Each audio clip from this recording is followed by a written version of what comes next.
बिस्मिल्लाहिर्रहमानिर्रहीम। अस्सलाम वालेकुम dear students, I hope you all are fine. हम एक्सरसाइज नंबर 1.3 कर रहे हैं सेकंड ईयर की। उसका हमने क्वेश्चन नंबर 1 कर लिया था। क्वेश्चन नंबर 2 की तरफ मूव ऑन करते हैं। क्वेश्चन नंबर 1 में हमने डायरेक्ट लिमिट की थी और हमारे पास कोई कांस्टेंट या इस तरह की कोई टर्म आंसर में आ गई थी। लेकिन जब क्वेश्चन नंबर 2 है, इसमें हमें कहा हुआ है कि अलजेब्रिक टेक्निक्स को यूज़ करते हुए आपने क्वेश्चन सॉल्व करना है। तो हम लोग अलजेब्रिक टेक्निक्स का यूज़ करते हैं जब हमारे पास अनडिफाइंड फॉर्म बन जाती है, मीन्स के इन्फिनिटी बाय इन्फिनिटी या 0/0 फॉर्म बन जाती है। ठीक है, तो हम लोग अलजेब्रिक टेक्निक्स को यूज़ करते हैं। तो अब हमने क्या किया है कि हमने सबसे पहले तो हमारे क्वेश्चन में दिया था limit x approaches to -1 x का cube minus X divided by x plus 1। तो हमने क्या किया कि हमने इसके ऊपर जब डायरेक्ट लिमिट पुट की तो हमारे पास क्या आई, अनडिफाइंड फॉर्म, 0/0 फॉर्म। तो जब हमारे पास 0/0 फॉर्म आती है हम क्या अप्लाई करते हैं, अलजेब्रिक टेक्निक्स को अप्लाई कर देते हैं। अलजेब्रिक टेक्निक्स में हम लोग किस तरह से अप्लाई करते हैं, किसी में हमारे पास फार्मूला बन जाता है, किसी में हम कॉमन ले लेते हैं। तो ये सब कुछ करने से ना हमारे पास एक आंसर कॉन्स्टेंट में या इस तरह से आ जाता है, मीन्स कि हमारे पास 0/0 अनडिफाइंड फॉर्म नहीं आती। अब हमने क्या किया, यहाँ पे सबसे पहले तो मेरे पास यहाँ पे कॉमन आ रहा था x। ठीक है, तो मैंने x को कॉमन ले लिया। फिर यहाँ पे मेरे पास अगेन a का square minus b square formula open हो रहा था, फार्मूला ओपन किया। मेरे पास a का एक minus B a plus B का फार्मूला ओपन हुआ, ये आपस में कटिंग हो गई। और कटिंग होने के बाद मैंने क्या किया, लिमिट पुट कर दी, तो मेरे पास कॉन्स्टेंट आंसर आ गया, मीन्स के मेरे पास अनडिफाइंड आंसर नहीं आया। तो इस तरह से मेरा क्वेश्चन नंबर 1 जो है उसका आंसर कॉन्स्टेंट में आ गया है। तो उम्मीद करती हूँ आपने क्वेश्चन नंबर 1 अच्छे तरीके से अंडरस्टैंड कर लिया होगा। क्वेश्चन नंबर 2 पे सेम हमने जब लिमिट डायरेक्ट x से अप्रोचेस टू 0 पुट की तो हमारे पास अनडिफाइंड फॉर्म बनी, हमने अलजेब्रिक टेक्निक्स फाइंड की। इसमें भी सेम हम जब कॉमन लेंगे तो हमारे पास x के साथ कट हो जाएगा। x के साथ कटिंग होने के साथ आप इसको दोबारा से लिख के इसके अंदर लिमिट पुट करें तो आपके पास आंसर आ जाएगा। तो हम लोग ज़्यादा इसके डिटेल में नहीं जाएंगे, बहुत ईजी और सिंपल सी एक्सरसाइज है, बस आपको प्रैक्टिस की जरूरत है। इसमें फार्मूला ओपन हो रहा है किसी में और किसी में हमारे पास कॉमन आके कटिंग हो रही है। तो उम्मीद करती हूँ आपको क्वेश्चन नंबर 2 भी अच्छे तरीके से समझ आ गया होगा। क्वेश्चन नंबर 3 में भी हम लोग सेम जब हम लिमिट्स पुट करेंगे तो हमारे पास अनडिफाइंड फॉर्म बनेगी। हम अलजेब्रिक टेक्निक्स को यूज करेंगे तो हमारे पास देखें तो a का cube minus B cube formula बन रहा है। फार्मूला ओपन करेंगे, फार्मूला होता है a का क्यूब माइनस बी के क्यूब का। a का cube minus B cube equal होता है a माइनस बी, a का square plus A B plus B square. ठीक है, और डिवाइडेड बाय हमने यहाँ से मिड टर्म ब्रेक किया। मिड टर्म कैसे ब्रेक किया कि अगर हम लोग प्लस माइनस करें तो हमारे पास आई x, और जब हम इसको मल्टीप्लाई करें तो हमारे पास 6 आए। ठीक है, और आपने साइंस का मस्त ध्यान रखना है, प्लस माइनस माइनस होता है, 3 2 6। ठीक है, हमारे पास आ गया 6। और जब हम इसको प्लस माइनस करेंगे 3 में से 2 गए तो हमारे पास आता है सिर्फ x, मीन्स के 1 आता है। देन हम क्या करेंगे कि यहाँ से हमने मिड टर्म जो ब्रेक की थी उसको हम लोग कॉमन ले लेंगे तो हमारे पास ये चीज़ बन जाएगी और ऊपर फार्मूला सेम, जहाँ से कटिंग हो जाएगी। कटिंग करने के बाद हमने क्या करना है, डायरेक्ट हमने पुट कर देनी है, लिमिट पुट कर देनी है। डायरेक्ट अप्रोच कर रही है 2 को, तो लिमिट हमेशा वेरिएबल में पुट होती है, x की लिमिट पुट हुई, हमारे पास 12/5 आंसर आ गया। ठीक है, क्वेश्चन नंबर 4 में भी सेम सिचुएशन है कि हमारे पास इस तरह से अनडिफाइंड फॉर्म बनेगी जब हम डायरेक्ट लिमिट पुट करेंगे। हमने क्या अप्लाई करनी है, अलजेब्रिक टेक्निक्स इस तरह से अप्लाई करेंगे कि हमारे पास क्वेश्चन में है x का क्यूब माइनस 1 का क्यूब, तो 1 ही होता है ना। हमने इसको मैंने इकट्ठा कर लिया और इसको इकट्ठा कर लिया। यहाँ से मेरे पास बन गया ये वाला फार्मूला, a का क्यूब माइनस b के क्यूब का फार्मूला बन गया।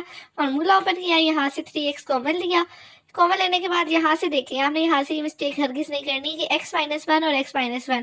ठीक है, ये दोनों ऊपर है ना, तो मैंने इनको मेन इस तरह से कॉमन ले लिया और ये बड़ी वाली जो ब्रैकेट है स्क्वायर ब्रैकेट यूज कर लिए। और ये x माइनस 1 इन दोनों के साथ आपस में मल्टीप्लाई हो रहा है। यहाँ से मैंने x माइनस 1 इसके साथ कटिंग कर दिया। कटिंग करने के बाद मैंने क्या किया कि यहाँ से मैंने डायरेक्ट लिमिट पुट कर दी, तो 0/2 आंसर आया, which is equal to 0। That is required answer of question number 4। Question number 5 में भी जब आप डायरेक्ट जो है वो पुट करेंगे लिमिट तो हमारे पास अनडिफाइंड आंसर बनेगा। अलजेब्रिक टेक्निक्स इस तरह से यूज करेंगे, यहाँ पे x जो है कॉमन आ रहा है इनोमिनेटर में और डिनोमिनेटर में हमारे पास आ रहा है हमारे पास फॉर्मूला बन रहा है a का square minus B square, a minus B a plus B का कैंसिल हुआ, हमारे पास आके x का square divide by x minus 1 minus 1 का स्क्वायर ओवर 1 माइनस 1 माइनस 1। अब यहाँ से देखें माइनस 1 का स्क्वायर, अगर हमारे पास माइनस अगर किसी का भी स्क्वायर हो, मीन्स कि हमारे पास अगर माइनस 1 का स्क्वायर हो तो हमारे पास आ जाता है पॉजिटिव 1। किस तरह से आता है जी, आप ये देखें -1 मल्टीप्लाई बाय -1 हो रहे हैं ना, तो ये देखें माइनस माइनस से कैंसिल हो जाता है, तो हमारे पास क्या बचता है 1, तो ये हमारे पास इस तरह से 1 आ जाता है। ठीक है, लेकिन अगर हमारे पास क्यूब होता है हमारे पास -1 ही वापस क्यों आता है, क्योंकि -1 मल्टीप्लाई -1 मल्टीप्लाई बाय -1, ये माइनस इसके साथ कैंसिल, एक माइनस तो बच जाता है ना, तो इसलिए हमारे पास 1 का क्यूब -1 होता है। ठीक है, ठीक है, तो हमारे पास यहाँ से -1/1 डिवाइडेड बाय -2 या -1/2 आंसर आ गया। अब नेक्स्ट क्वेश्चन नंबर 6 में भी सेम सिचुएशन है। यहाँ से हमारे पास जब डायरेक्ट लिमिट पुट करेंगे तो 0/0 फॉर्म आएगी। हम अलजेब्रिक टेक्निक्स को यूज करेंगे। यहाँ से ऊपर देखें तो 2 कॉमन आ रहे हैं, नीचे से हमारे पास x² कॉमन आ रहा है। कॉमन ले लिया, हमारे पास फॉर्मूला बन गया x का स्क्वायर -16, 4² = 16 होता है। हमारे पास a का स्क्वायर -b² मीन्स कि x का स्क्वायर -4²। फॉर्मूला बन गया a - b, a + b, x - 4 हो गया कैंसिल। हमारे पास क्या रह गया, ये चीज़ है कि इसके अंदर जब हम x अप्रोच कर पाएंगे 4 को तो हमारे पास x के जो जब हम 4 लिखेंगे x की जगह तो हमारे पास आ जाएगा 16/16 that is equal to 1। This is required answer of question number 6। Question number 7 में जब हम डायरेक्ट लिमिट पुट करेंगे तो 0/0 फॉर्म बनेगी। अलजेब्रिक टेक्निक्स को यूज करेंगे। अलजेब्रिक टेक्निक्स के अकॉर्डिंग यहाँ पे और कोई सिचुएशन, कोई कॉमन नहीं, कोई फॉर्मूला नहीं बन रहा, हम क्या करेंगे, यहाँ से रेशनलाइजेशन कर देंगे। रेशनलाइजेशन कैसे होती है कि न्यूमिनेटर या डिनोमिनेटर में जो हमारे पास साइन होता है उससे ऑपोजिट साइन हमारे पास यहाँ पे आके मल्टीप्लाई और डिवाइड हो जाता है। यहाँ पे माइनस था, यहाँ पे हमने प्लस के साथ मल्टीप्लाई और डिवाइड करवा दिया। ऊपर फार्मूला बन गया मीन्स के a का स्क्वायर, ठीक है, ये x का स्क्वायर और x का स्क्वायर प्लस माइनस माइनस और √2 का स्क्वायर डिवाइडेड बाय डिनोमिनेटर मैंने कंबाइन करके लिख लिया। ठीक है, अब यहाँ से मेरे पास स्क्वायर √रूट के साथ कैंसिल, स्क्वायर √रूट के साथ कैंसिल, x - 2 के साथ कैंसिल, मेरे पास ये चीज़ जाएगी। इसके अंदर डायरेक्ट लिमिट पुट करें तो हमारे पास यही आंसर है इसका रिक्वायर्ड। ठीक है, क्वेश्चन नंबर 7 का यही आंसर है। अब यहाँ से भी हम जब इसके अंदर ऐसे अप्रोच कर पाएंगे 0 को तो हमारे पास 0/0 फॉर्म बनेगी। ठीक है, तो हम अलजेब्रिक टेक्निक्स को यूज करेंगे जिस तरह क्वेश्चन नंबर हमने 7 में किया है कि यहाँ से रेशनलाइजेशन करेंगे ऑपोजिट साइन के साथ। आपने याद रखना है कि सिर्फ मिड वाला जो ये वाला साइन है इसको चेंज करना है। अंदर जो स्क्वायर रूट के साइन है या इस तरह का कोई भी साइन आ रहा है तो उसको आपने चेंज हरगिज़ नहीं करना। सेम यहाँ पे फार्मूला बन जाएगा x का स्क्वायर माइनस √x का स्क्वायर के साथ कैंसिल, हमारे पास ये फॉर्म बन जाएगी। अब h के साथ कैंसिल, हमारे पास जब ये चीज़ आ जाएगी तो हमने क्या करवाना है, यहाँ पे x नहीं बल्कि h को अप्रोच करवाना है 0 को। h की जगह जब 0 पुट करेंगे तो हमारे पास √x प्लस √x बन जाएगा मीन्स के 2 of √x। This is required answer of question number 8।